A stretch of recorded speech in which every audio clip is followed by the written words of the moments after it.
Hey, Rami, what's the plan? Okay, hear me out. Beautiful Mexican supercar, beautiful Mexican roads, promoting the Horizon Festival! Do we need promoting? The festival seems to be doing okay. All right. I'll find someone else. That is not what I said. Of course I'll help you. I knew I could rely on you. Let's go!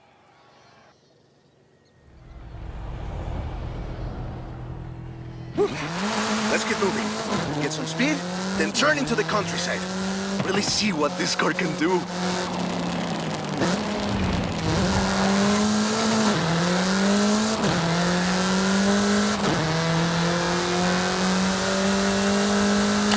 Yeah, great speed! Well, let's see how you handle some corners.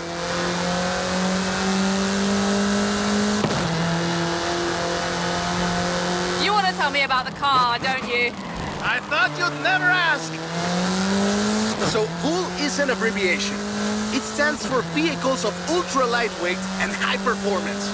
It was started by two brothers, Guillermo and Iker Echeverria.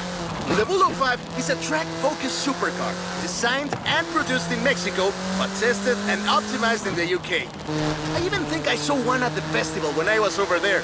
We're driving the pre-production version of the VUL 05RR, the even more track-focused version. Somehow, the designers reduced the weight by 65 kilos and increased the power to nearly 400 bhp. Then they lowered the engine by 50 millimeters to drop the center of gravity and improve cornering. Impressive! They're pretty serious about the ultra-light part. The 05RR even has an option for titanium bolts, saving another 4.5 kilos. What does the RR stand for? Road and racing. The car was designed for an enhanced track experience, but remains road legal.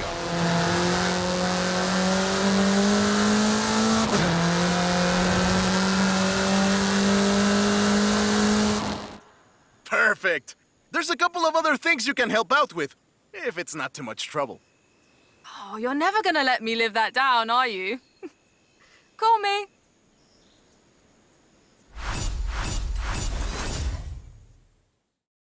Let me guess. Today's episode of Mexican Automotive History with Ramiro is about the Baja 1000. You are very perceptive, my friend. This dune buggy was the first car to race here. Let's take it for a spin.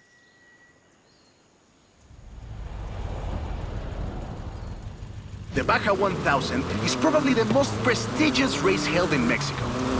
Do you know how it all started? I assume the Myers Manx has something to do with it? Correct again. The Baja 1000 started as a very elaborate marketing campaign for the car you're driving. But let me start from the beginning. On the 22nd of March, 1962, Dave Eakins and Billy Robertson did the first real Baja run. They went from Tijuana to La Paz in 39 hours, 56 minutes on new Honda CL72 Scrambler motorcycles. So they probably were a bit sore afterwards. They got a lot of media coverage though. A year later, Myers started to work on a prototype buggy he called Old Red in his garage in Newport Beach. It was based on the VW Beetle, and it paved the way for what we know as buggies. Cars that are built for off-roading using the Beetle as a donor chassis.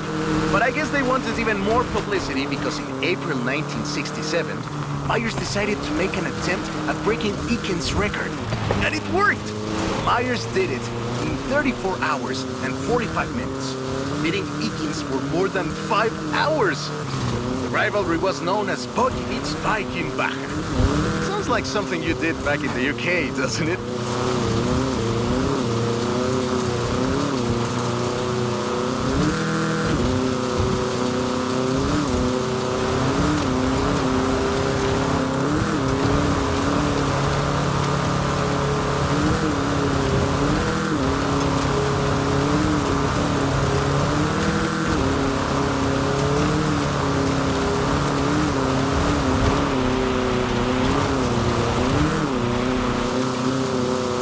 Myers Manx became an overnight sensation as a result, and suddenly they were friendly races all across the Baja.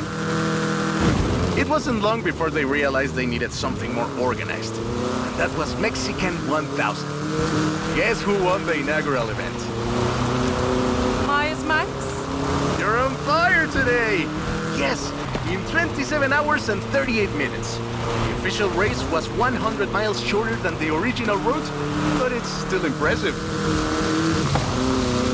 The Mexican 1000 was later renamed to the Baja 1000, and is run to this day.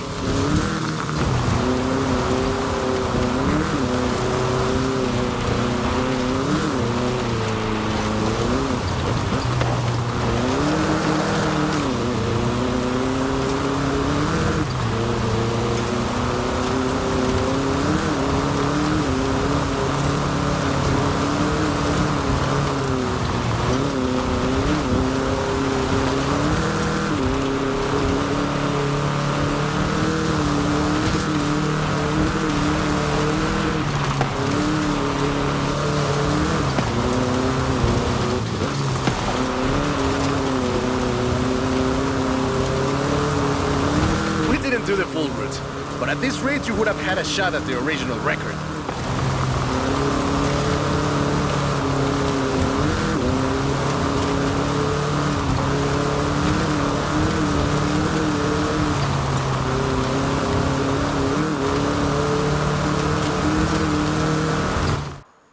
I love that story. My abuela used to tell it to me at least once a year.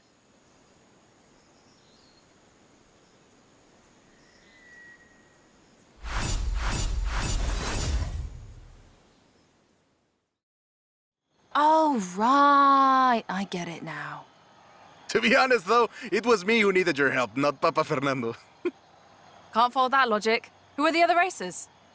You know them. It's the Born Fast crew. They're raring to go.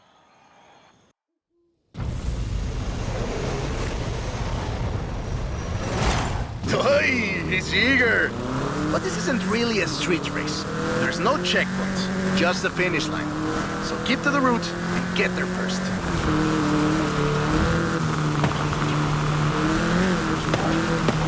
It's hard to overstate the effect that the Beetle had when it arrived in Mexico in 1954. Before that, all we had were these huge American cars. So this new European-style car with its shape and light chassis and those adorable headlights and an engine that anyone with a tractor could fix was, well, a complete game changer. They were so exciting that they were displayed at the Ciudad Universitaria in Mexico City, and there were lines to come and see this new car. Production of the Beetle started in Mexico soon after 7 of them finished the Carrera Panamericana. Before that, people were a bit worried about reliability, you see. We Mexicans love a good-looking car, but a car that can do work is better. The Panamericana convinced us, and in '61, Automex had assembled 250 of them. By '62, the first plant had opened in Jalostoc, making 10 of them a day. But we love that car. So another plant opened in Puebla in 1967. And in '71, El Vocho became the official taxi of Mexico City, which is why you see so many of them today. It's funny. The first Vochos were imports, or CKDs. But in 1971, we were exporting them to Costa Rica, and back to West Germany, Austria, Belgium, everywhere in Europe. It was a sad day in 2003 when the last Volkswagen sedan Última Edición rolled off the production line and went home to the Volkswagen Museum in Wolfsburg.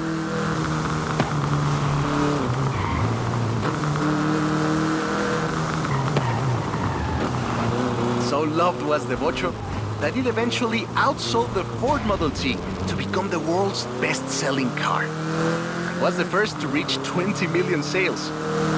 Sure, other cars have staked their claim on that title in recent years, but none are so timeless and unchanged as the Vocho.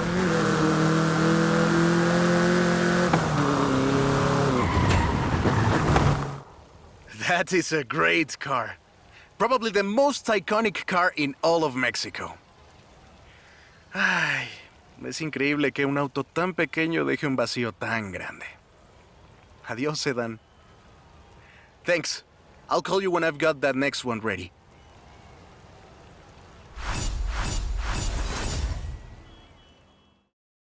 I have 2 cars here. A first-generation Volkswagen and a 7th-generation Volkswagen Golf. made in Mexico for almost half a century. Sadly, they stopped building them in 2021. But we can still race them. What do you say? To make it fair, I will give you a chance to make an informed choice. Let's go for a test drive. And I've got lots to tell you about Volkswagen Mexico.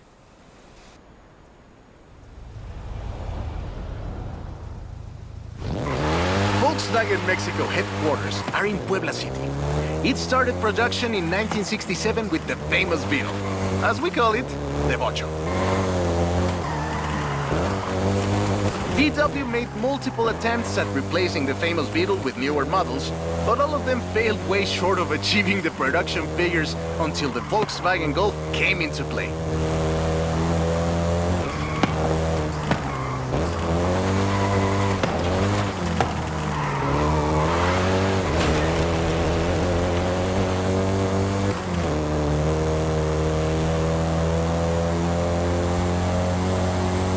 The first generation was released in Mexico as the Volkswagen Caribe and had quite a few variations, including the Golf GTI you're driving right now.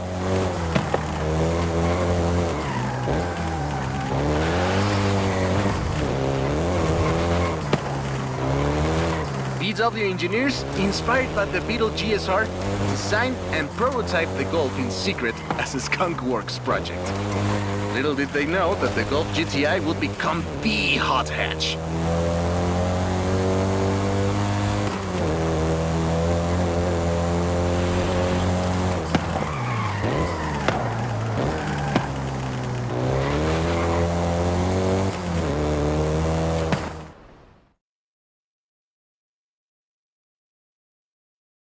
Shall we jump 40 years in the future and try the 7th generation?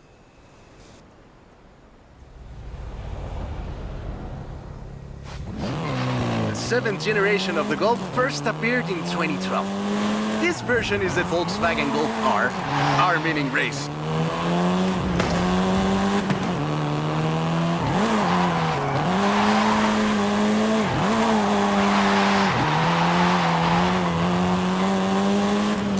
This was the fastest Golf in the range, with a 0 to 60 time of 5.1 seconds.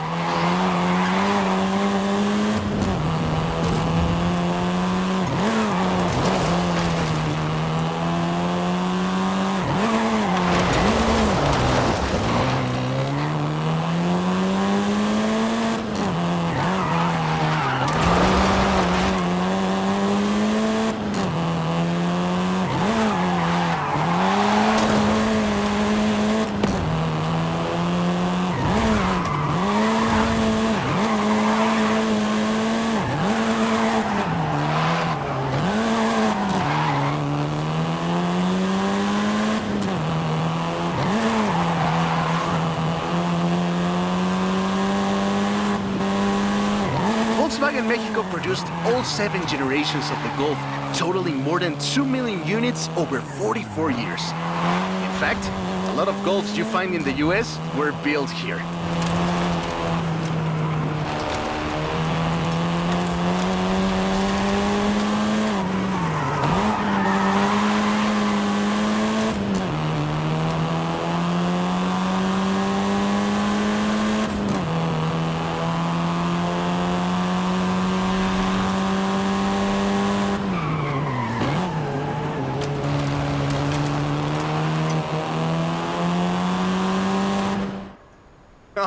All right. Enough driving around. Let's go head to head, after you've had a chance to rest.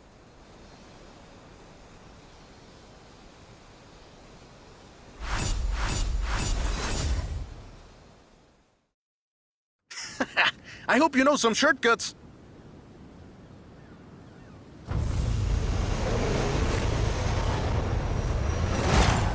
See you at the finish line. Don't make me wait for too long.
What a race!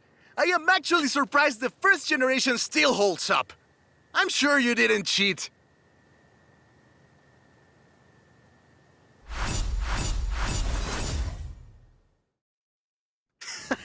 I hope you know some shortcuts.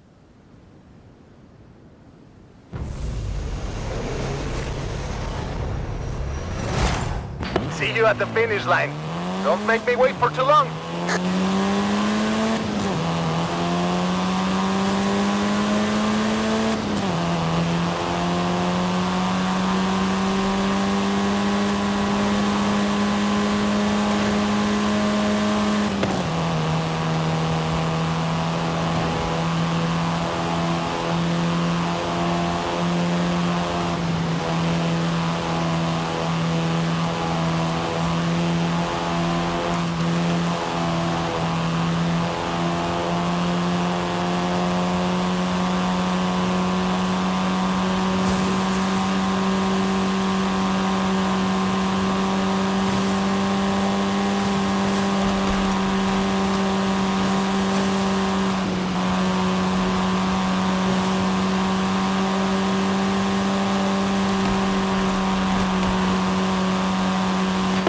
I see what you're doing, but you still can't win.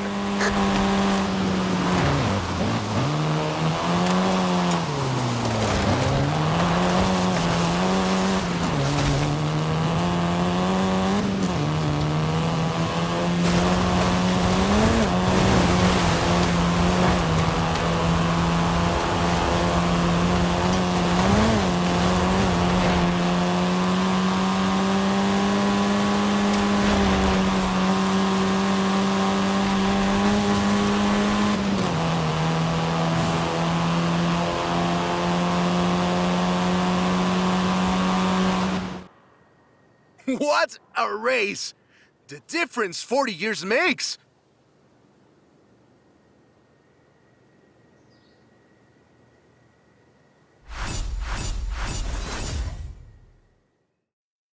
That's the old wolf. No, that's an old truck. The wolf is waiting for us at the swamp.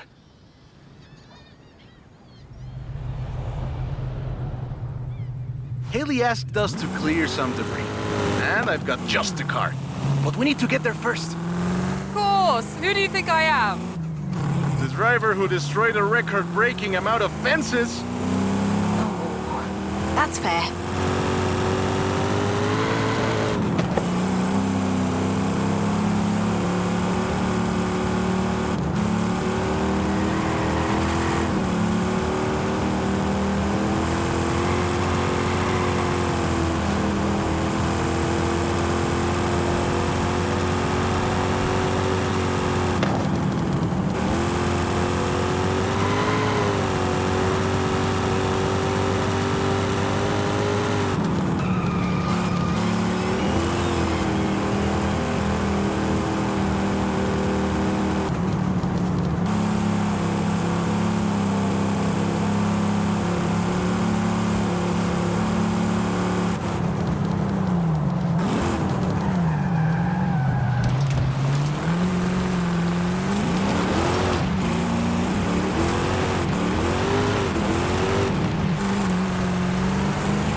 Got here in one piece.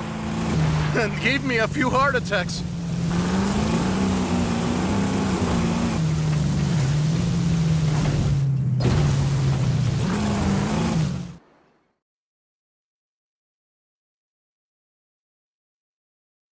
And now, let me introduce you to the fourth Lobo.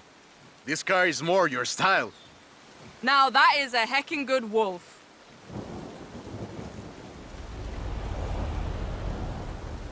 We call it Lobo here.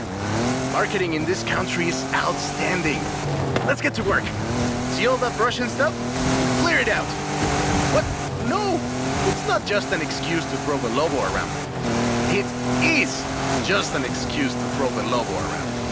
In the 90s, Ford decided that they needed to rebrand the F-150 for the Mexican market. And the name Lobo just has a real ring to it. They started using the badge in 1997, and the rest is history. The Ford Lobo quickly became one of the most popular vehicles in the country. Lobo is still used for the modern Rangers like the one based on the F-150 Raptor you're driving. But we don't just call it Lobo. No. We call it Lobo Raptor. So it's the same car? Now, there are loads of differences, like a dog and a wolf.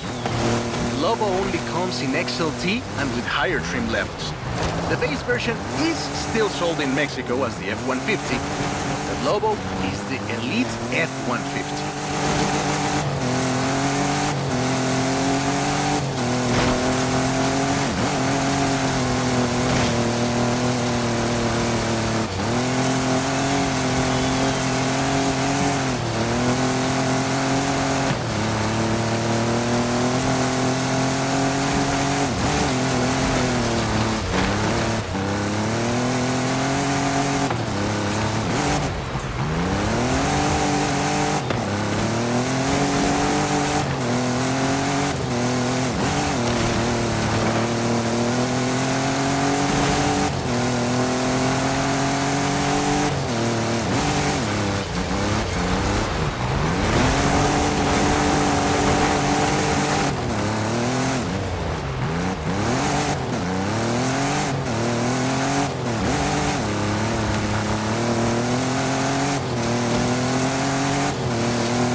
Great, job's done.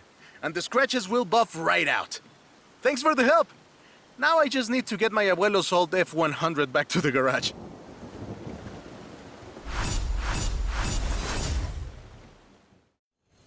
I know you've got one of these, somehow. So you know a little bit about what you're in for. Let's go!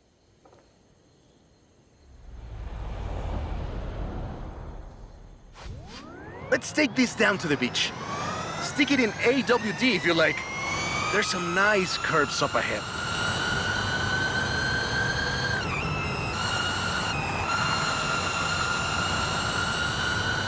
Calm down. I know you like to go fast, but I had a big breakfast. This is 2021's EV of the year. And it was up against things like the Taycan and the e-tron and the Recharge. It set 3 Guinness World Records, and it's inspired by the beautiful original Mach 1. And I'm telling you all of this because the Mach E was built right here in Mexico at Cuautitlán Assembly. Cuautitlán Assembly has been building cars since the 60s. And more than 2.2 million cars later, we're sitting in an actual space machine made here in Mexico. Quite a journey from Cougars and Thunderbirds and F-150s to this. Whoa! How do you make it go around corners like that? I'm really asking. This isn't just a prototype. Cuautitlán Assembly does a range of options for the Mach E. A 68 kilowatt-hour standard and an 88 kilowatt-hour extended range version. It will give you over 300 miles of range on a single charge. The Performance GT version is the really wild one. 0 to 60 in 3.6 seconds. This one is quite a bit faster. Honestly, when I first tried it, I had to go and sit in a quiet room for a bit. And I've flown airplanes in a storm. Hey, I have to keep this back. Be careful with it. It's wild tech. You can switch from all-wheel drive to rear-wheel drive at the touch of a button. And when you get into tuning, you can basically tweak every one of the 7 engines individually. It can make 1,400 horsepower and a ton of downforce at 160 miles per hour thanks to the Aero tube. So what you're saying is... And there we go. Sunrise over the sea. Beautiful. But we're not done. There's one more thing to look at. I'll let you know as soon as I have, found it.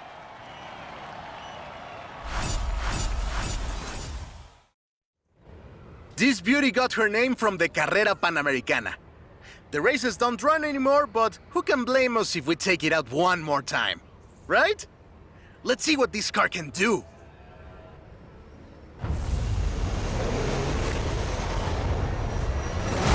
There's Jamin. Guess he wanted one last race. Let's do this!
Race had 132 competitors, and everyone turned up.